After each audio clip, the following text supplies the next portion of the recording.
Hello, everyone. Welcome along to the Event Industry News podcast. My name's James Dickson, and a very good morning, afternoon, or evening to all of our podcast followers, whenever or wherever you're tuning into this particular episode from.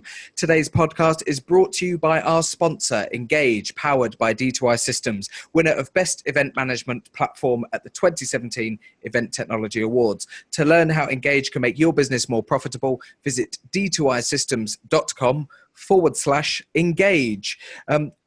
Hello to everybody. Hello to all our podcast followers, and a very warm welcome to a first-time guest to the podcast. Everybody say hello to Lauren Lytle. Lauren, thanks very much for joining us. Thank you for having me. Lauren is the head of technical operations at Event Genius. I suppose the first thing that I should ask Lauren, and this is not just me, ignorantly assuming that because you have a different accent to me that you're going to be somewhere else in the world, but where are you joining us from today? Well, I'm currently in Leeds. Okay. I moved here for this position in February, and previous to that, I was based out of Austin, Texas. Fantastic. We're lucky to have you over here. Thank you. As I said, Lauren is the head of technical operations at Event Genius, and it's a name that some of our podcast followers may be familiar with and may have come across. It's some that others may be unfamiliar with. So a good start point before we really look at today's topic and what we're going to be talking about with Lauren is to ask, who are Event Genius, Lauren? So Event Genius are an event technology company. We specialize in RFID and cashless payments, as well as access control. We also have a ticketing arm called Ticket Arena. So all of those things work pretty seamlessly together, as we just try and be on the cutting edge of all technology as it relates to events. And with that sort of in some sort of context there and looking at what Event Genius do, Lauren's on the show today to talk about RFID and the future of RFID at festivals and events. Now, RFID is something that has cropped up as a subject on this show for a number of years now, and on several occasions we've spoken about it. And I suppose going back to the early days of the Event Industry News podcast, we were looking at RFID as something that was starting to make its way into the industry and becoming a bit more prevalent. And I suppose it's fair to say that perhaps 3 years down the line from some of those episodes where we were looking at how RFID was making an impact in the industry, we're at a point where it has made an impact in the industry. It has become a very, very big part of the operations of a number of different sectors within the industry, not just at festivals, but at things like business conferences, at trade shows, at experiential events. And I suppose most of our followers will have had some experience of either utilizing it at their events or using it themselves as an attendee at their events. When you guys are looking at the future of RFID at festivals and events, Lauren, why is that something that you have raised as a topic? Yeah, so my background is from the States, obviously. I did managed both ticketing and RFID for 50 plus festivals in the States. And it was always my ambition to move internationally and move abroad and kind of expand that knowledge and spread that knowledge, because I think we can all agree that it might not have the foothold that it has in America in the UK. And it, it's utilized more abroad, but the UK specifically. So I just think that there is so much opportunity for RFID, both when it comes to cashless payments, obviously, access control, and specifically brand activation. Yeah, that's something that I've used it before when I was working with festivals in the States, where you're able to kind of offset the costs of maybe something that you're scared of paying too much for RFID by selling it to some sponsors who then can utilize it in a new way and gather more followers and gather more brand recognition. So I just think there's endless opportunities for it. I'm so excited it's something that really excites me, and I see it growing in so many different ways, and I just want to be a part of that. It might be a bit of a strange question I'm about to ask, but hopefully there's some semblance of sense to it by the time I get to the end. That is, I've started in the last 12 months to use Apple Pay quite regularly. And it's become something that's become very, very normal to me.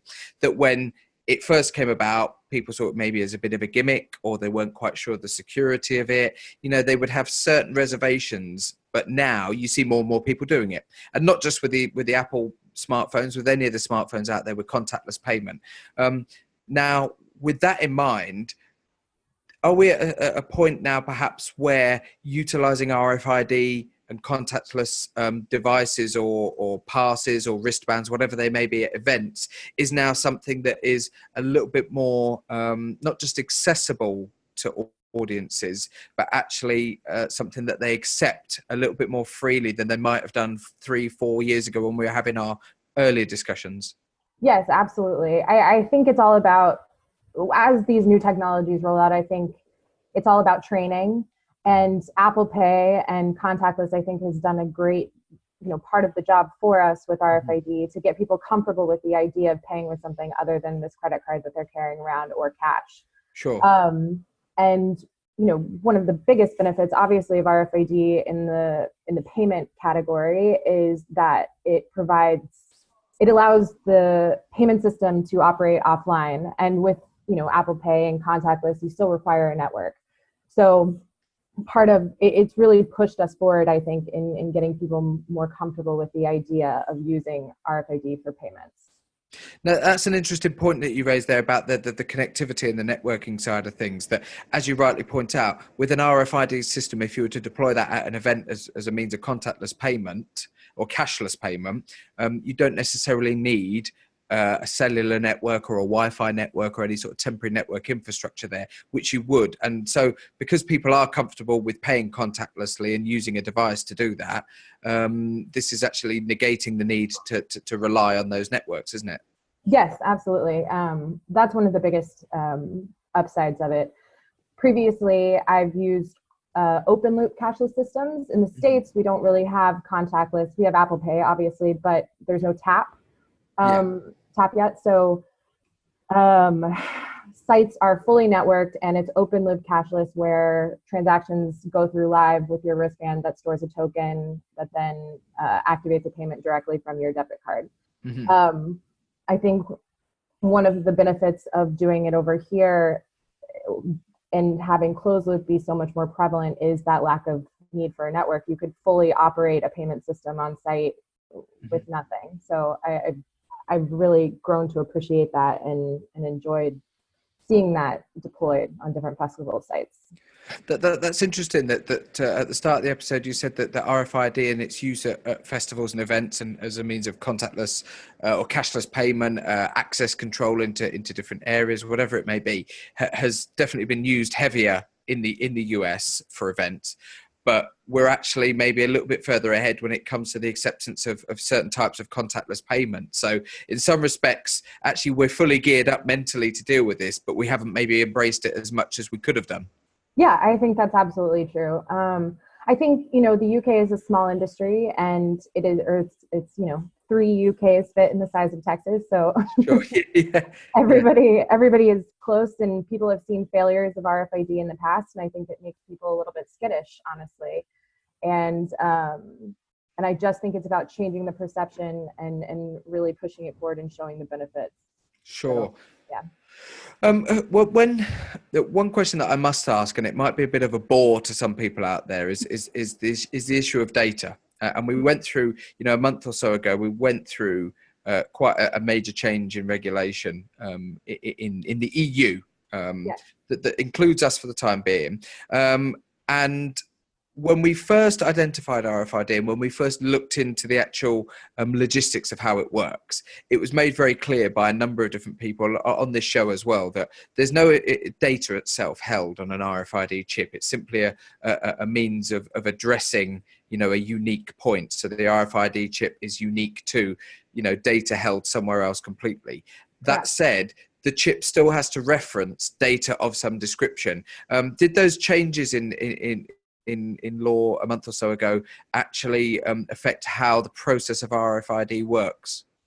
It really didn't for us, which, I'm thankful for. I know everybody struggling with GDPR on a regular basis, but it really didn't impact us because, like you said, that information is held separately, and what is written to the chip is non-identifying information. So we are, because it is an offline cashless system and you are actually writing to the chip, but it's just the transactional information and, you know, the plus and the minuses of the cash that is represented on that chip. Sure. When it going back to the work that you're doing with Event Genius and I suppose the promotion of this type of technology and the desire to see it embraced more heavily and utilized more heavily within the UK industry, how I suppose difficult is it to balance the developing of the technology as a company, but also being able to actually go out there and I suppose sell the services and be able to prove to people that it's worthwhile investing in this type of thing. Now, presumably you come over with a lot of reference examples and a lot of case studies and a lot of means to be able to reference stuff that you've done in previous roles to say, look, here's how other events have made it work. Are you using some of that experience at the moment to actually, you know, support the tech work that's been done at Event Genius as well? Yeah, absolutely. I think that I got very lucky in having a very niche experience with RFID, and I've seen it utilized in a lot of ways, and it's absolutely informing how the product is moving forward for us here in the UK. But you know, different promoters have different needs, and overall, though, they just want to increase spend and they want to make sure that people are having the best possible festival experience, and we're making it as easy as possible. So sure. I think that's one of the benefits, you know, is the ease of use, and we're also increasing spend per head 10 to 25% at events. So the money and the numbers speak for themselves, and that makes the sales process certainly easier. Just to, I suppose, to raise what might be considered devil's advocate, you know, point is that you mentioned increased spend there at events, and I've no doubt at all that this is due to how easy the system is to use, you know, and you can presumably serve people quicker. So if you take the bar scenario at a festival, if the bar is cashless, you can serve people quicker because you're not having to deal in cash and give people their change back and all the rest of it. So you can serve people quicker. The process of buying a drink is quicker and easier for the people buying those drinks or the food or whatever it may be. So no doubt both of those things contribute to the increased spend. However, has there been any sort of negativity at all from audiences that have actually looked at having spent, I don't know, $50, $70, $100 more at US events and thought, actually, it's costing me a lot more money to go to this event now because it's so easy to spend? Well, yeah, I mean, I think that's one of the differences with the open loop versus closed loop scenario. The closed loop process allows you to set yourself sort of a budget, right. But it does set aside that money for you to spend. So people do end up spending more because they want to spend everything that's on their wristband. With the open loop system, I think that's encountered more people just going up, tapping their wristbands and walking away and thinking, oh, you know, I didn't have that many drinks today. But yeah, I think that's more prevalent with the open loop system. But I don't think it deters people from using it. I think at the end of the day, it really is the ease of use that they're focused on. What's easy? If somebody said to you, well, if you were dealing with an organizer that said, explain to me the difference between an open loop and a closed loop system and why that's affecting people's spend maybe, and why people can set budgets with one system but they can't with another, and how would you explain that easily to an event organizer? Sure. So open loop it's a direct connection to the consumer's bank account. Essentially, they're transacting as if their wristband or RFID card, whatever it is their, you know, normal method of NFC payment, be it Apple Pay, be it tapping. So there is, for American, where it's used in America, they've never had the concept of tap before. So just the ease of being able to tap your wristband means that you are going to end up spending more. You're not having to get out your wallet. You're not thinking about it. You're not counting the cash that's left. But with a closed loop system, you are setting money aside and you're putting that money directly onto your wristband, and it's like this is your bank account, and you've allocated that money specifically for this event. And so when people then get to the end of that it's a case of actually physically going into an account or logging in somewhere to actually put more credit or top up on there, if you will. So you actually, it's prepay versus Yes. credit in some respects, isn't it? Yes, yes, it is. So it's prepaid, so they've already thought of that money as spent essentially at the Sure. event. Now that's just going back to, again, sort of the maybe 2 or 3 years ago from the last time we had these conversations in detail.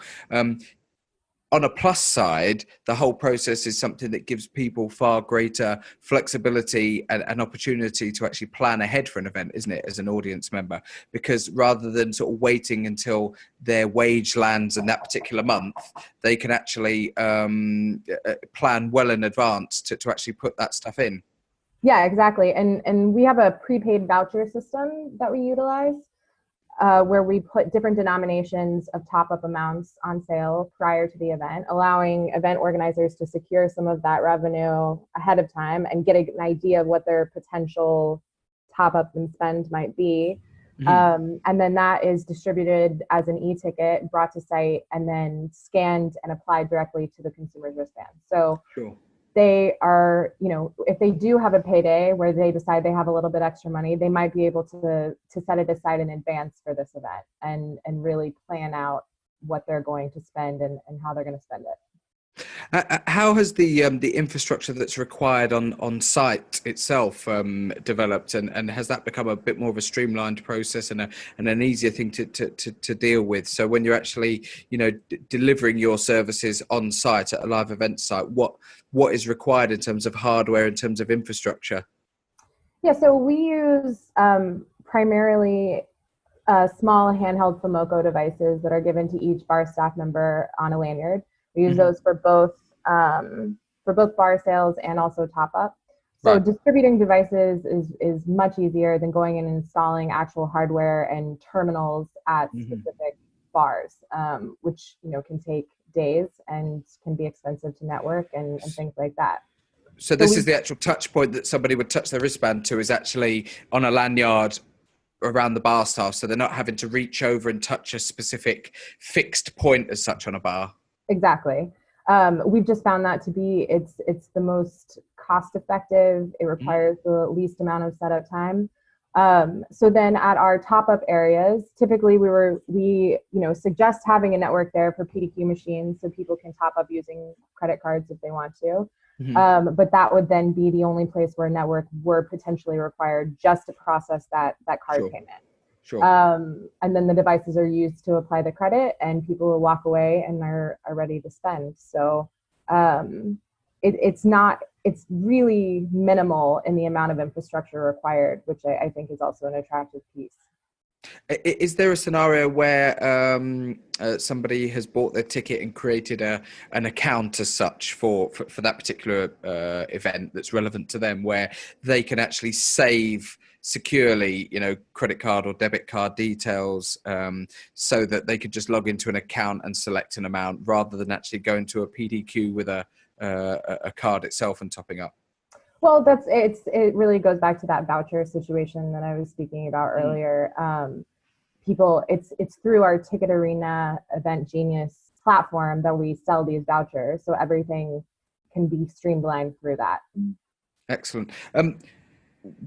I suppose when it comes to actually bringing the revenue back into the organisers, that's another key question that I suppose a lot of organisers would ask is how and when does that revenue come back to me, and how does it work from a budgeting point of view? Because as you said at the start of the episode, that there was very much the question of the cost of deployment with this technology when it was first muted and when it was first brought to the industry of, how am I going to rework my budgets in order to justify bringing this type of service in?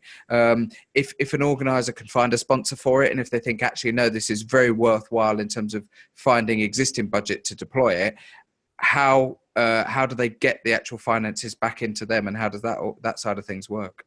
Well, we are not actually collecting any of the funds besides the prepaid vouchers, because they're running the top up and they are collecting their money on site. We provide a very robust reporting suite that allows them to reconcile.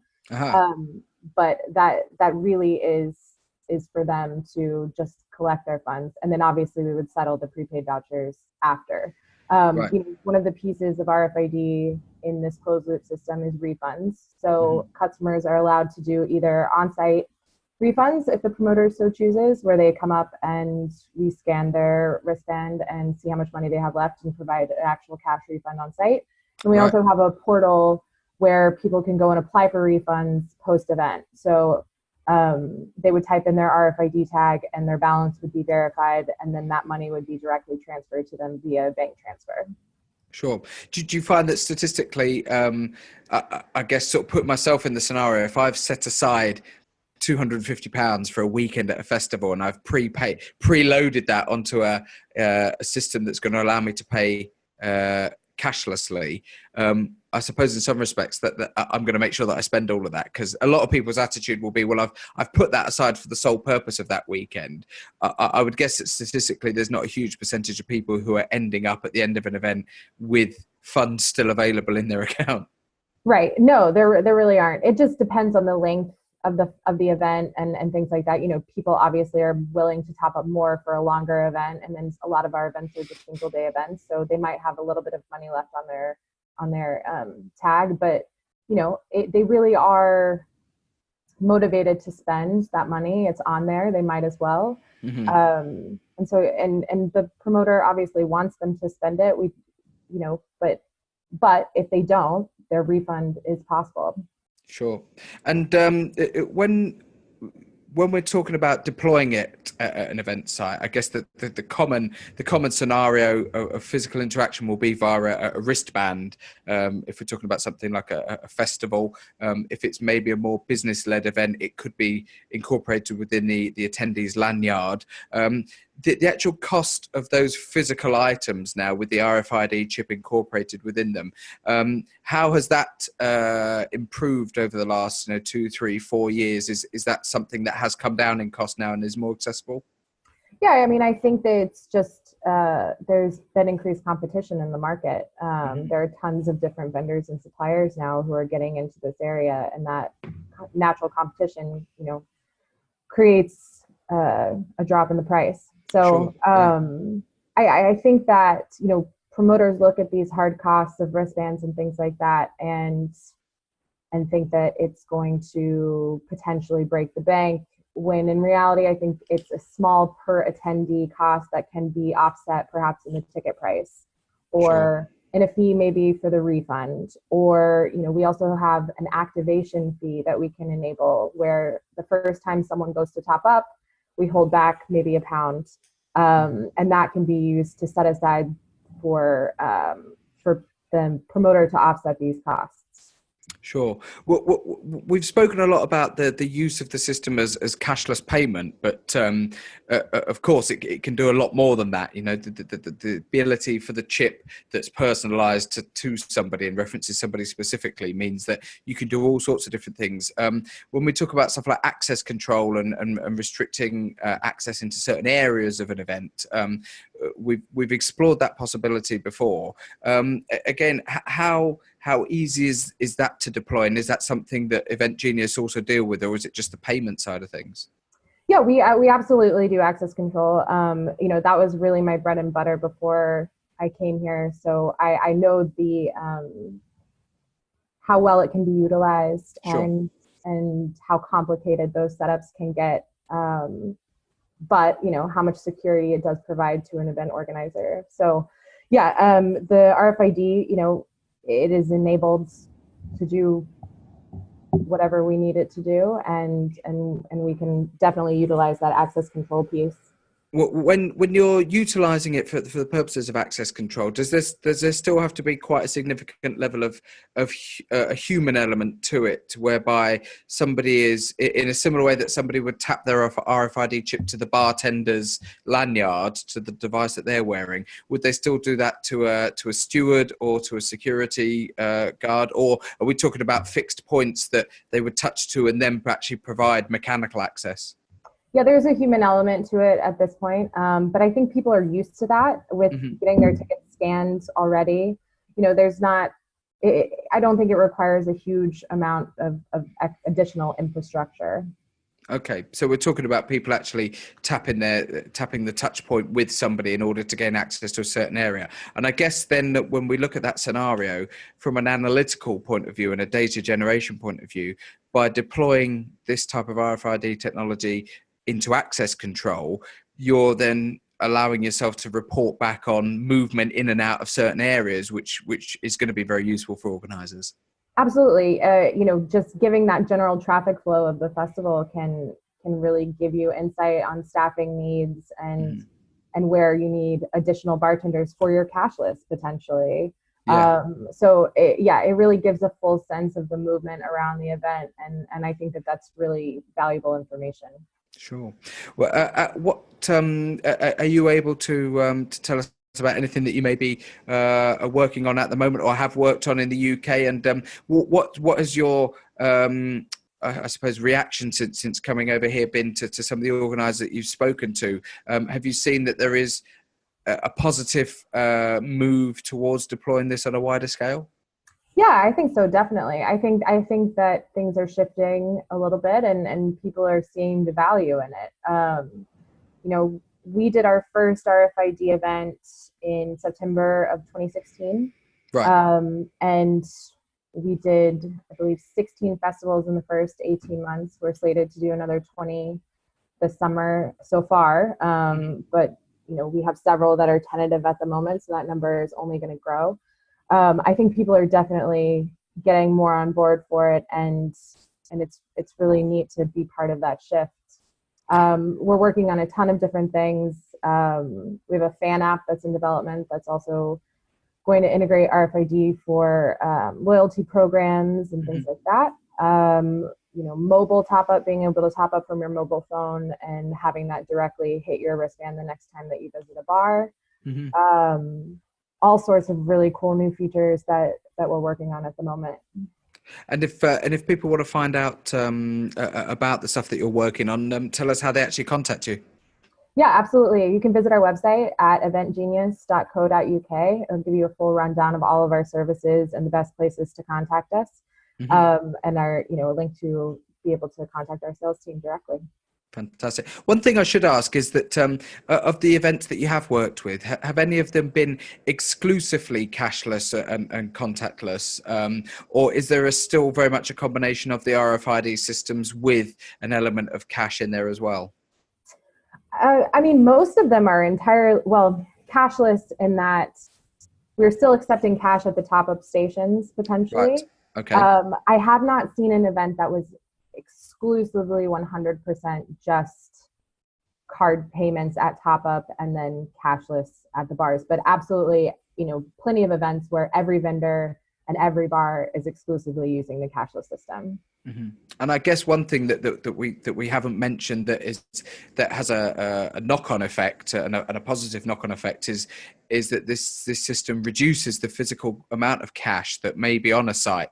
And when we're talking about a large festival site, we're talking potentially about hundreds of thousands of pounds worth of cash that's having to be moved securely. So there's a cost of security, there's a cost of storage, there's a cost of, the people to do that, the vehicles to do that, the banks, the security companies that may be coming on and off site to actually move large amounts of cash and keep them secure. So these types of systems, whilst there may be a cost to actually deploy them, those peripheral costs are things that organisers should be potentially looking at to offset.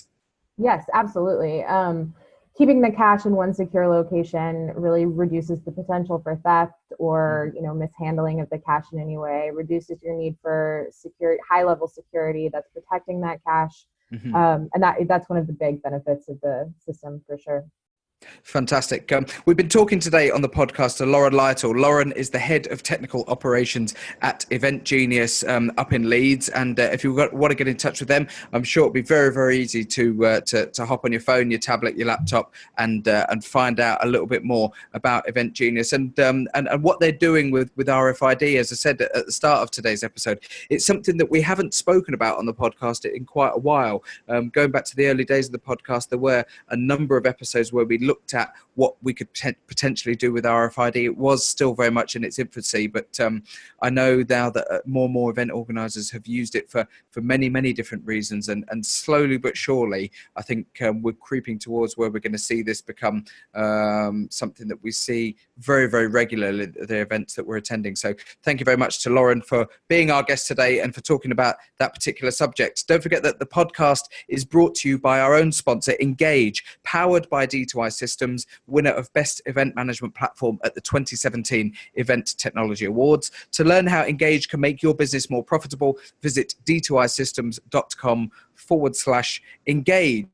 It brings us nicely to the end of today's episode. Head over to eventindustrynews.com to watch a video version of this podcast if you have been listening to one of our audio only versions, and vice versa. If you're watching us at the moment on eventindustrynews.com, you can listen to this podcast on your daily commute to and from work by going over to your chosen podcast platform. Thanks again for tuning in, and we'll see you on the next episode. Thanks a lot. Goodbye.